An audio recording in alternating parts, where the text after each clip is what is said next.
शेर जो कि सारी हकीकत तो जानता है, लेकिन अब फैक्ट तलाश करना चाहता है कि आखिर उसके साथ ये सब कुछ किसने किया है। हालांकि वो जानता है, लेकिन सबूत को इकट्ठा कर रहा है। फजर ने उसे कहा है कि कभी भी जल्दबाजी से काम नहीं लेना, बल्कि सब्र और तहम्मुल का मुजाहरा करना है तुमने। अगर तुम जल्दबाजी करोगे तो दुश्मनों को मौका मिलेगा, वो तुम पर और ज़्यादा तरीके से प्लानिंग करके तुम्हें मरवा सकते हैं और तुम्हारी माँ को भी नुकसान पहुँचा सकते हैं। तुम जानते हो कि तुम्हारी माँ ही तुम्हारा आखिरी सहारा है, इसलिए शेर मेरी बात समझने की कोशिश करो। शेर कहता है कि फजर तुम हो तो इसी वजह से ही मुझे सहारा है कि मैं अपने दुश्मनों से बदला ज़रूर लेकर ही रहूँगा।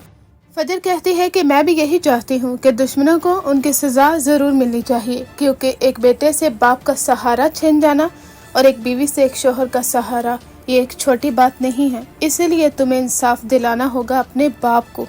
यही वजह है कि शेर अफसोस समझकर हर कदम उठाता है। यहाँ तक कि आपको दिखाया जाएगा कि शेर जब घर वापस जाता है तो उसके चचा और उनके बेटे दंग रह जाते हैं। उनके पांव तले तो जमीन निकल जाती है और चचा उसी वक्त ही नौटंकी करना शुरू कर देता है कि हाँ, मेरा बेटा शेर आ गया, मेरे भाई की अमानत वापस आ गई है। मुझे यकीन था शेर तुम आओगे, तुम बड़ी ही मजबूती से वापस आओगे और आज देखो वो दिन आ गया है। शेर कहता है कि बिल्कुल, आपकी दुआएं शायद रंग ले आई हैं।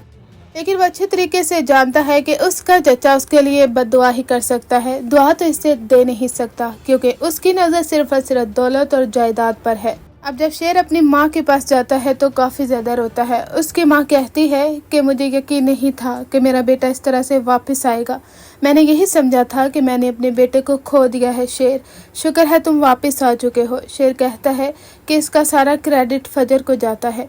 वो उसे बताता है कि वह फजर को लाइक करता है और फजर उसने उसकी इस हद तक देखभाल की है जैसे कि मैं उसका कोई अपना हूँ।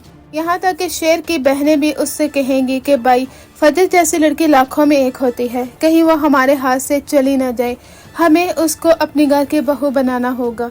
वो आपके लिए हीरा साबित हुई है, इसलिए कभी भी आप उसको खोना नहीं। बाबा तो चले गए हैं, अब फजर ही हमारा सहारा है, क्योंकि जिस तरह से उसने आपको ट्रीट किया है, जिस तरह से हील किया है, ये हम अच्छे तरीके से समझ सकते हैं कि किस तरह से उसने सब लोगों से दुश्मनी मोल लेकर अपने बाप के साथ यहाँ तक कि वो लड़ बैठी है तुम्हारी हाथेबाई।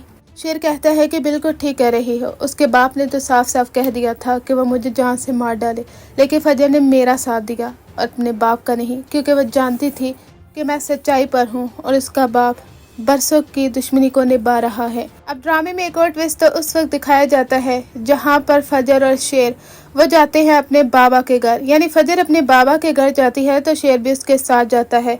उस वक्त उसके बाबा धक्के देकर फजर को वहाँ से निकाल देते हैं। फजर जोरदार गिरती है शेर पर, शेर उसे संभाल लेता है। वो कहता है कि आप लोगों को क्या हो गया है, क्या आप अंधे बहरे हो चुके हैं? आप जानते नहीं हैं कि आपकी बेटी किस कदर आला ज़र्फ की मालिक है। वो चाहती तो मुझे मार डालती आप लोगों के कहने पर, लेकिन उसने ऐसा नहीं किया, क्योंकि वो जानती है कि डॉक्टर सिर्फ और सिर्फ पेशेंट का इलाज करता है। वो ये नहीं देखता कि कौन उसका दुश्मन है और कौन उसका सगा। लेकिन आप तो उसके हाथों से जुल्म करवाना चाहते थे और उसके लिए वो कभी भी तैयार नहीं थी। फिर आप आज उसे इस घर से निकाल रहे हैं कि उसने मेरी खिदमत क्यों की, मुझे जिंदगी की तरफ वापस क्यों लाया? आपको सच्चाई नजर क्यों नहीं आ रही? मैं आपका बुरा नहीं चाहता, बरसों की दुश्मनी को आप अपने औलाद पर क्यों निकाल रहे हैं? लेकिन उसका बाप कहता है कि बरसों की दुश्मनी नहीं, इस लड़के ने हमारी इज्जत को नीलाम किया था। हाँ, ये सच है कि इस बात को अब बहुत सारे साल बीत गए हैं, लेकिन नहीं, मैं इसे माफ़ करने के लिए तैयार नहीं हूँ। और आज ये तुम्हारा हाथ पकड़कर यहाँ पर आ चुकी है कि उससे तुम्हारे साथ शादी करनी है। ऐसा कैसे हो सकता है?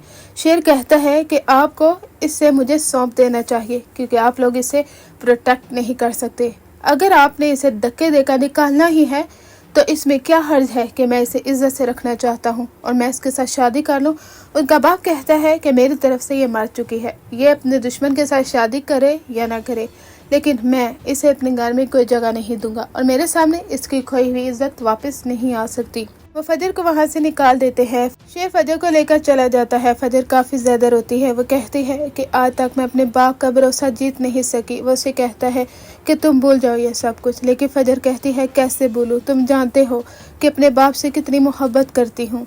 शेर कहता है कि अच्छे वक्त का इंतज़ार करो। तुमने मुझे भी तो यही सिखाया है ना कि मैं सब्र और तहम्मुल का मुजाहरा करूं, और अच्छा वक्त ज़रूर आएगा, मैं अपने दुश्मनों को सज़ा ज़रूर दिलवाऊंगा। तो फिर तुम भी इसी फार्मूले पर अमल करो ना, तुम्हें भी सब्र करना चाहिए। तुम्हारे बाप को एहसास ज़रूर होगा कि तुमने हमेशा उनकी कदर की है, और उनका दुश्मन सिर्फ़ और सिर्फ उनके चचा और उनके 2 बेटे हैं। हम नहीं हैं उनके दुश्मन। उन्हें इस चीज़ का एहसास ज़रूर होगा और वह तुम्हें भी माफ़ कर देंगे। इधर चचा और उनके बेटे अलग ही प्लानिंग करके बैठे हैं। चचा डॉक्टर को कॉल करता है और उससे कहता है कि इतने करोड़ों रुपया हड़प कर लिया तुमने, और शेर वापस अपने पैरों पर से सलामत आ चुका है घर, लेकिन तुम्हें हम छोड़ेंगे नहीं, जेल की सलाहों के पीछे जाओगे। और डॉक्टर कहता है कि मैं जेल की सलाहों के पीछे जाऊंगा, मेरी नौकरी चली जाएगी, लेकिन तुम लोगों को भी मैं अपने साथ लेकर जाऊंगा। ऐसा कैसे हो सकता है कि मैं अकेला ही इस सारे मामले में फंस कर रह जाऊं? आप लोगों ने मुझे वर्गलाया था, बड़ी रकम की पेशकश की थी, और मैं वहां पर ही पिघल गया। लेकिन मुझे नहीं मालूम था कि इसकी वजह से मुझे सिर्फ और सिर्फ जिल्लत मिलेगी। मैं जेल में चला जाऊंगा और मेरी जॉब भी चली जाएगी। फजर अच्छा खासा सबक सिखाती है उस डॉक्टर को और उसके चचा को भी।